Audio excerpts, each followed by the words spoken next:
Bienvenue dans cette nouvelle vidéo, dans ce nouvel épisode des âmes qui l'interviewent. Alors aujourd'hui, épisode thématique, le tout premier de la série. Donc je suis en compagnie de mon acolyte Romain en visio. Donc si mon regard part sur la droite, c'est parce que je regarde Romain pour lui répondre à ses questions. Et je ne sais pas quelle est la thématique du jour, les amis. Alors on écoute Romain.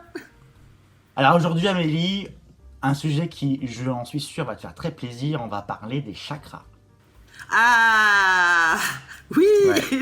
Les chakras. Les Comme c'est une chakras. thématique très importante, on va pouvoir en parler. Oui, c'est important, on est d'accord. Après, effectivement, moi je vais vous donner ma vision, en tout cas en fonction des questions de Romain, parce que je ne les connais pas.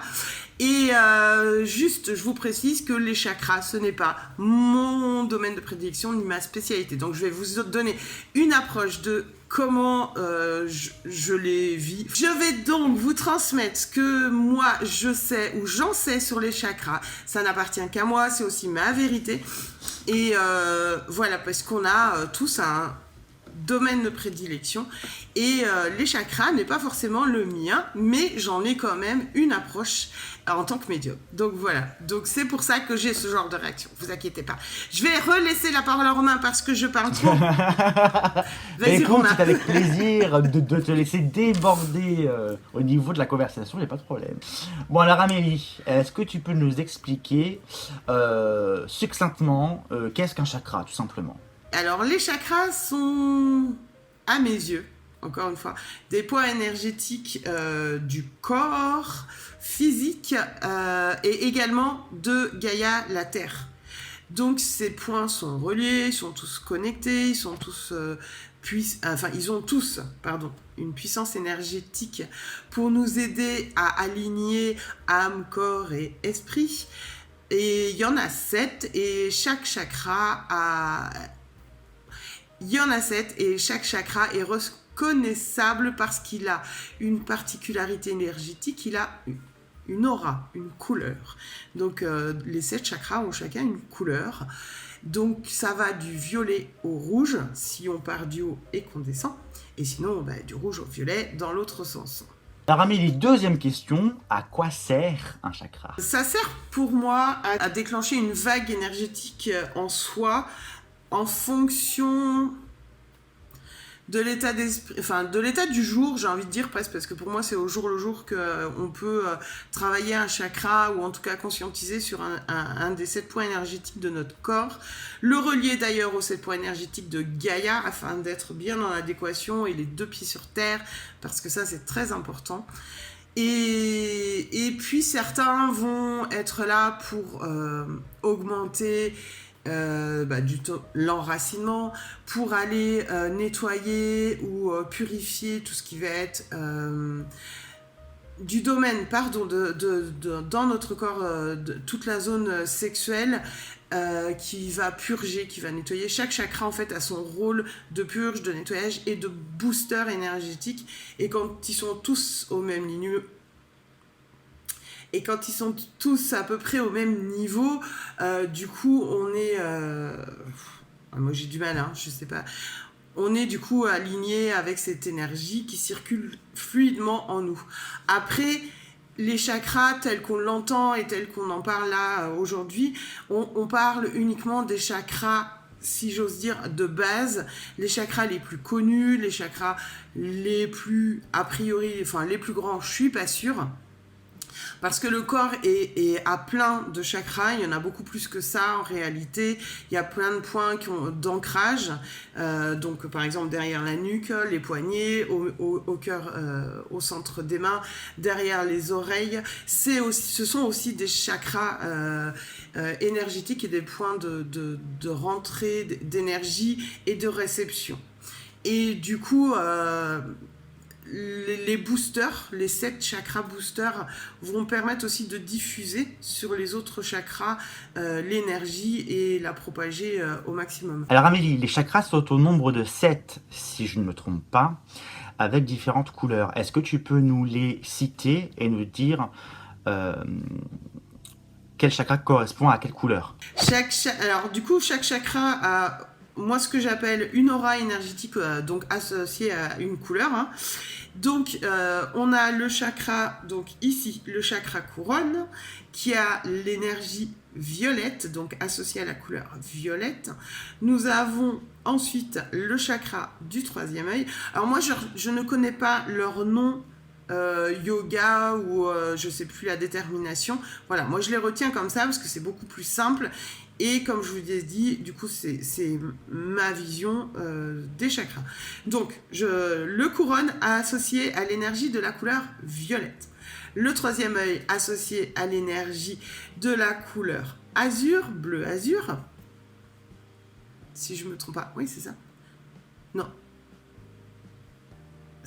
Le chakra gorge associé à la couleur bleu turquoise. Oui, c'est ça. Le chakra... Alors, ces deux-là, ils sont un peu à touche-touche. Ça va être un peu compliqué de vous les montrer. Ils sont donc le chakra ici, plutôt ici, du plexus solaire de couleur jaune, au milieu de votre thorax, de votre cage thoracique, là, juste ici. Et puis un tout petit peu plus bas, il y a le chakra cœur qui est associé à l'énergie de la couleur verte. Le dernier, le chakra racine qui est situé juste au démarrage de votre coccyx, dans le bas du dos. Voilà, et il est associé à la couleur rouge pour l'enracinement. Merci Amélie. Prochaine question. Comment on entretient ces chakras et est-ce que on peut les compléter avec des pierres en particulier? Alors à 40 degrés à la machine? Non, je rigole. Formule délicate. C'est une plaisanterie et en même temps, c'en est pas une. C'est-à-dire que, oui, toujours dans la délicatesse, parce que c'est toujours très subtil. Qu'on parle de chakra, qu'on parle de toute autre chose, c'est toujours cette notion de subtilité. C'est pour ça, je plaisante, mais en même temps, c'est pas faux. Voilà, quand je dis à 40 degrés ou à 30 degrés, programme laine, c'est la même chose pour les chakras. C'est-à-dire que le but est de... alors pour les travailler, on peut le faire en méditation et les visualiser, se les imaginer. Moi j'aime pas dire visualiser parce qu'après ça crée des contraintes chez les gens. Donc imaginez-vous un point lumineux ici ou deux, ou celui d'ici ou celui de là, bref, et vous vous posez en silence, en calme, vous imaginez la couleur, vous imaginez que cette couleur du coup se décrase, se diffuse, augmente et rayonne et brille de plus en plus pour chacun de vos chakras. Et vous les faites soit en montant et finir par l'ancrage, donc le chakra racine, et du coup après visualiser vos racines dans la terre et vous enraciner, ou vous pouvez les faire en sens inverse, bien évidemment, c'est à votre bon vouloir. Et pour augmenter, ou si vous avez besoin d'amplifier les choses avec des pierres, parce que oui, on peut travailler ces chakras avec des pierres en lithothérapie, vous pouvez du coup positionner ben oui, en lithothérapie, c'est une technique... bref. Vous pouvez donc, si vous avez des pierres correspondant aux 7 couleurs des chakras, poser vos pierres en étant allongé sur chacun de vos chakras, sur votre corps, et laisser l'énergie des pierres s'activer pour chacun d'eux, et en même temps augmenter la puissance de votre méditation et de votre imagination et de votre visualisation. Ça va les décrasser, ça va les purifier, ça va les faire rayonner et diffuser encore plus fort. Et l'important, ça va être aussi à la fin de votre méditation, en tout cas de cette façon-là, de les imaginer. En plus, en ayant les pierres dessus, ça va vraiment aider à déployer cette lumière et ce décrassage, de les imaginer un par un, mais tous avec la même puissance lumineuse, la même puissance de rayonnement, si j'ose dire, et puis faire que ce rayonnement se rejoigne jusqu'aux couronnes, et imaginer renvoyer aussi à l'univers et à la Terre par le racine un rayon blanc hyper puissant qui va s'intégrer tout autour de vous et se diffuser. Comme les couleurs de l'arc-en-ciel, quand elles sont unies, qui forment ce rayon blanc puissant. Enfin voilà, c'est une technique en tout cas, parce que certains le font, donc les gens plus spécialisés sur les chakras vont travailler à remettre en place le chakra, le nettoyer, etc. avec une technique au pendule, avec une technique au magnétisme, avec une technique dans le Reiki ou le Lao Chi ou ce genre de pratique. Moi, je ne les connais pas, donc je ne vais pas me permettre de vous apporter quelque chose que je ne connais pas. Et j'aime pas les modes d'emploi, donc moi je vous apporte la petite méditation que j'ai fait, que je pratiquais, que je pratique quand j'ai besoin de les réaligner pour moi-même, voilà. Donc, et pourquoi les pierres amplifient? Parce qu'en lithothérapie, chaque pierre a une vertu énergétique et du coup, ça amplifie les choses. Donc là, du coup, une améthyste au-dessus de la tête. Ici, un lapis-lazuli, ouais c'est ça, une turquoise, pardon. Au niveau du cœur, vous pouvez mettre aventurine ou fluorite, si je me trompe pas. Toi, tu es plus spécialisé que moi, Romain, dans les pierres, donc tu me dis si je fais, si c'est pas bon. Mais aventurine ou fluorite au niveau du cœur, de la citrine au niveau du plexus solaire. Au niveau du sacré, je cherche comment elle s'appelle, la pierre orange. Comment elle s'appelle? La cornaline. De la cornaline. Putain, je sais pas moi la spécialiste des pierres, hein, de la cornaline. Et donc, pour le sacré, du corail, du grenat, enfin toutes les pierres voilà, rouges. Voilà.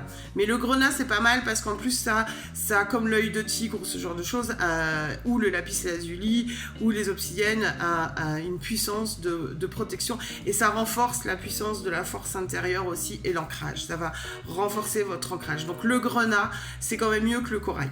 Voilà, Romain, pour ma réponse encore super longue, comme d'habitude. Merci Amélie. Dernière question concernant le sujet des chakras. Est-ce qu'un chakra peut être déséquilibré? Et si oui, nous proposes-tu des solutions pour y remédier? Alors oui, un chakra peut être complètement déséquilibré ou déstabilisé ou bien complètement ouvert, mais trop ouvert en fait. Très très ouvert, c'est-à-dire trop lumineux, trop rayonnant, etc. Parce que souvent, ceux qui débutent avec les chakras ont tendance à travailler au niveau du troisième œil et du chakra couronne. Et du coup, ils vont amplifier l'ouverture des chakras. Et le racine qui, lui, a besoin d'être tout aussi présent que les deux autres, du coup, se trouve complètement pas éteint, mais presque en déséquilibre total. Alors moi, ce que je propose, parce que comme je vous ai proposé tout à l'heure la petite technique de méditation pour aligner vos chakras et les allumer en imagination, c'est en fait du coup de refaire une forme de méditation. En tout cas, vous vous posez, vous pareil, vous imaginez que sur chacun de vos chakras, il y a comme une vis sans fin. Moi, c'est comme ça que j'ai fait et c'est comme ça que je fais. Une vis sans fin sur chacun d'eux. Et quand vous imaginez la lumière qui rayonne et qui sort de chacun de vos chakras, imaginez-vous régler cette vis sans fin pour que toutes les lumières rayonnent à la même puissance. Je vais y arriver. Pour que toutes les lumières rayonnent à la même puissance et surtout que le racine ne soit pas déséquilibré. Que vous soyez bien dans l'ancrage et les deux pieds sur terre. Et vous réglez chacun d'eux, pareil. Comme ça, vous tournez dans un sens ou dans l'autre afin de refermer l'ouverture ou de la réouvrir et d'équilibrer chacun des 7 chakras. Ça, c'est ma solution technique de base et hyper rapide parce qu'il suffit de vous poser, d'imaginer la lumière et vous voyez s'il y en a un qui brille plus que l'autre. Mais si surtout le troisième œil et le coronal brillent très fort, vraiment utilisez cette technique de la vis sans fin pour régler votre spot lumineux, si j'ose dire. Parce que votre ancrage et votre enracinement à la terre du coup se retrouvent complètement déséquilibrés et vous pouvez être complètement d'une, désaligner de vous-même, et de deux, entre guillemets, perdre pied aussi en tant qu'être humain dans votre vie de tous les jours et dans la matière, parce que vous allez voir plein de trucs, avoir l'impression de percevoir plein de choses, machin, et rester un peu dans votre monde, dans votre bulle. Et le but de la vie et d'une âme sur Terre, c'est de vivre, donc être bien ancré à la Terre. Voilà pour ma petite technique de rééquilibrage en autonomie de chakra. Merci Amélie. Et concernant tes prestations, est-ce que tu proposes ce genre de soins? Alors, ce genre de soins spécifiques uniquement sur les chakras et ce qu'on appelle le soin de réalignement de chakras en tant que tel, non. Pourquoi? Parce qu'en fait, je fais des soins énergétiques canalisés, donc à chaque fois que je commence un soin canalisé, il est travaillé en individuel. En soi, un soin de réalignement de chakra ne fait pas partie de mes prestations parce que je fais du soin énergétique canalisé. Donc à l'instant T pour la personne qui prend rendez-vous. Et quand vous prenez rendez-vous, dans les 30 premières secondes du soin énergétique que vous allez avoir, forcément, il y a un réalignement de chakra avant de démarrer le soin énergétique. Donc il se fait systématiquement à chacun des soins énergétiques, et qu'ils soient des soins énergétiques tout court ou des soins de dégagement, nettoyage et autres. Donc c'est pour ça que je ne propose pas de prestations uniquement axées sur l'alignement des chakras, puisque déjà les 2 petites techniques que je vous ai données, vous pouvez le faire seul.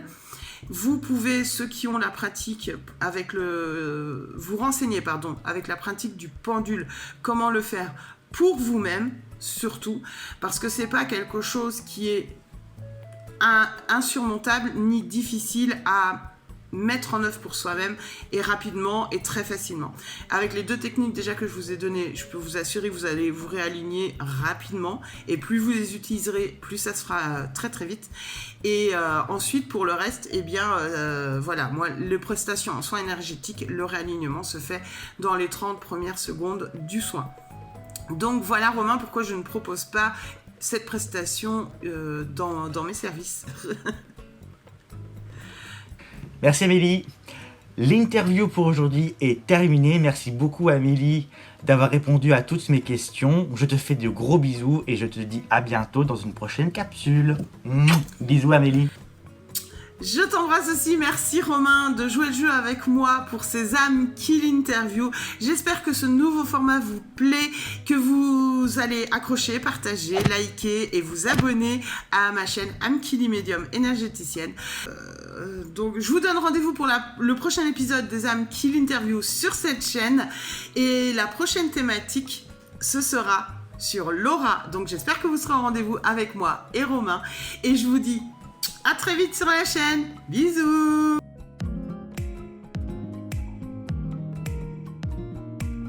Vendredi à 18h. Et puis on se dit du coup, c'est n'importe quoi, j'en peux plus. Propose. Je dispose.